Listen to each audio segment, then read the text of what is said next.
हाय, good evening students. आज spoken English course का जो है पहला डे है और मैं ये कोर्स स्टार्ट करने लगी हूँ आप सबके लिए जो भी इंग्लिश सीखना चाहते हैं, जो भी इंग्लिश में फ्लुएंसी लेके आना चाहते हैं। Those who are aware with all the grammatical rules but they are not fluent in their English. So I have bring this course today and today is the day one of this course. And if you like this course, please subscribe my channel, like the video and share with your friends. Because अगर आप मुझे motivate करेंगे तो मैं इसके ऊपर और videos बनाने वाली हूँ। सो स्टार्ट करते हैं आज का session. So today we will study about the sentences which you need to be fluent in your English language. वो सेंटेंसेस जो ज़रूरी हैं आपके लिए इंग्लिश लैंग्वेज में फ्लुएंसी लाने के लिए। So the first sentence is I take my words back. So you can see from the image there are two candidates who are talking with each other and one may be saying I take my words back. मतलब मैं अपनी बात वापस लेता हूँ, मैं अपने शब्द वापस लेता हूँ. Sometimes it happens that your words seem to be your words make angry someone. जब आपके शब्द किसी को बुरे लगते हैं या आपकी बात से कोई गुस्से में आ जाता है, then you use this sentence I take my words back. The next sentence is it slipped my mind.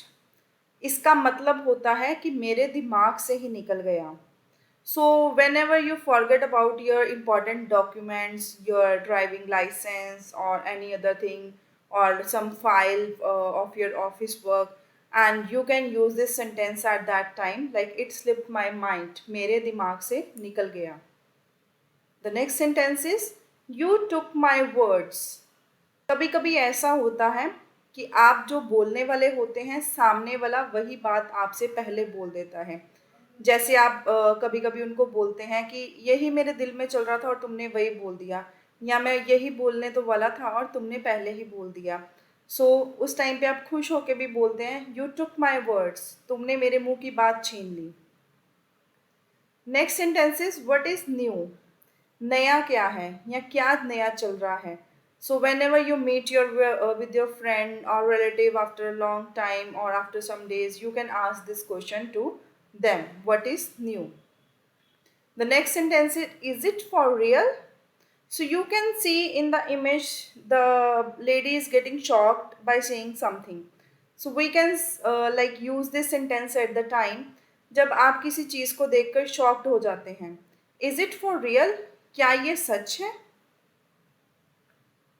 Move out of my way, मेरे रास्ते से हट जाओ. जब आपको कोई परेशान कर रहा है, कोई तंग कर रहा है या आपको कोई गुस्सा दिला रहा है, so you can use this sentence at that time, move out of my way, मेरे रास्ते से हट जाओ.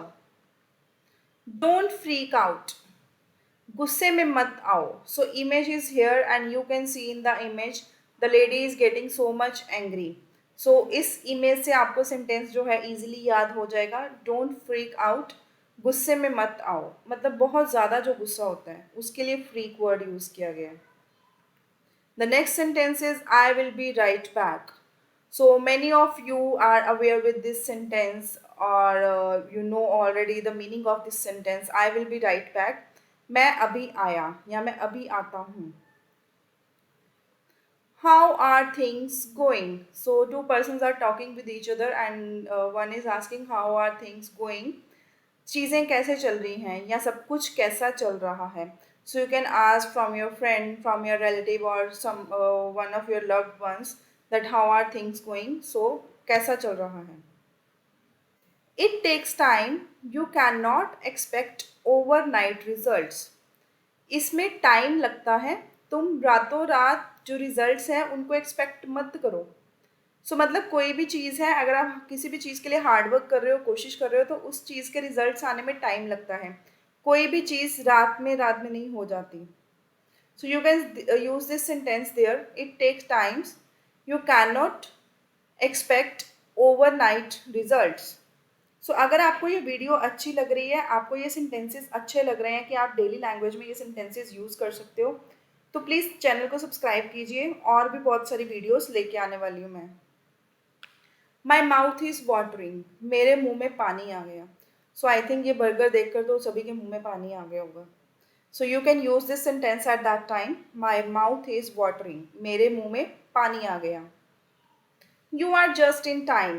When someone reach at some place on time, like India की पुलिस. वैसे तो कभी टाइम पे नहीं पहुंचती है, बट अगर पहुंच जाए तो क्या बोलेंगे, you are just in time. या फिर कोई भी चीज़ हो रही है और वहाँ पे किसी पर्सन की बहुत ज़रूरत है और वो टाइम पर पहुंच गया है, so you can use this sentence at that time. You are just in time. Don't be childish. बच्चे मत बनो या बच्चों वाली बातें मत करो. सो जब कोई बच्चों वाली हरकतें करता है तो उसमें क्या यूज़ किया जाता है, don't be childish. Roll down the window और रोल अप द विंडो. जब आप खिड़की नीचे करते हैं गाड़ी में या खिड़की का शीशा ऊपर करते हैं, सो you can use this sentences eight that time. Roll down the window अगर शीशा नीचे करना है, रोल अप द विंडो अगर शीशा ऊपर करना है.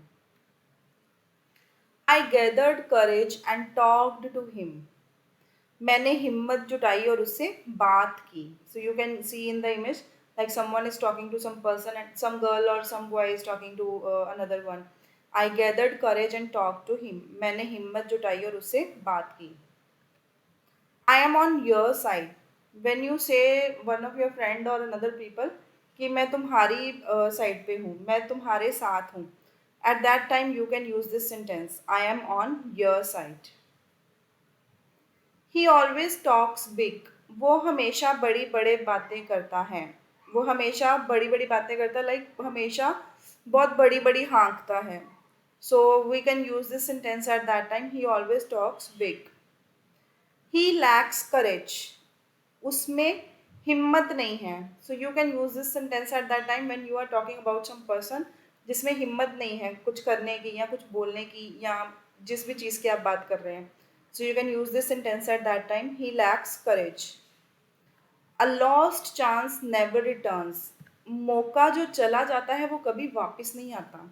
अगर आपको कोई अपॉर्चुनिटी मिली है और वो हाथ से निकल गई तो वो कभी वापस नहीं आएगी. सो बी अवेयर ऑफ दैट. अगर आपको कोई अच्छी अपॉर्चुनिटी मिलती है तो उसे ग्रैब कर लेना चाहिए. Okay, so subscribe my channel if you like this video and share with your friends also. Don't let this get you down. जो भी हुआ है उसे तुम्हें नीचे मत आने दो. हिम्मत मत हारो. जो भी हुआ है उससे तुम हिम्मत मत हारो. सारी चीज़ें अच्छी हो जाएंगी. So you can use this sentence at that time when you are consoling your friend और your relative. Don't let this get you down. Neither you nor he is wrong. ना तो तुम गलत हो ना ही वो गलत है. सो जब आप कोई झगड़ा सुलझाने की बात कर रहे हैं या किसी जगह पे पहुंचे और वहाँ पे झगड़ा हो रहा है तो उसको ख़त्म करना है, तो आप कैसे बोल सकते हैं, neither you nor he is wrong. ना तुम गलत हो ना वो गलत है. These shoes don't fit me right. ये जूते मुझे सही से नहीं आ रहे हैं. Whenever you go to any shop to buy some shoes or sandals or slippers for you, you can use this sentence at that time. These shoes don't fit me right. मतलब ये जूते मुझे सही तरह से नहीं आ रहे हैं. ये कुछ सेंटेंसेस थे जो आपकी डेली लाइफ में यूज़ होने वाले हैं. आप इन सेंटेंसेस को यूज़ कीजिए और इनसे फ़ायदा लीजिए और अपनी जो फ्लुएंसी है, इंग्लिश है, इसको अच्छा कीजिए. और आई होप ये सेंटेंसेस आपको काफ़ी हेल्प करेंगे आपकी डेली लाइफ में स्पीकिंग के लिए. बहुत सारे सेशंस आने वाले हैं. अगर आप चैनल को शेयर करेंगे, लाइक करेंगे, वीडियो को सब्सक्राइब करेंगे चैनल को, तो मैं और भी वीडियोस लेके आऊँगी. ये सब इसलिए होता है कि आप अगर सब्सक्राइब करें चैनल को, लाइक करें वीडियो और शेयर करें अपने फ्रेंड्स के साथ, so the developers will be feel motivated. जो वीडियो बनाने वाले हैं वो मोटिवेट फील करते हैं. मोटिवेट करने के लिए और वीडियो को और ज़्यादा शेयर कीजिए ताकि मैं और वीडियोस लेके आऊँ. Thank you so much for the time to see this video, to watch this video, and you can share with your friends. I am telling you again and again, and I will bring more and more session for you. Thank you so much. Meet you in the next session. Goodbye.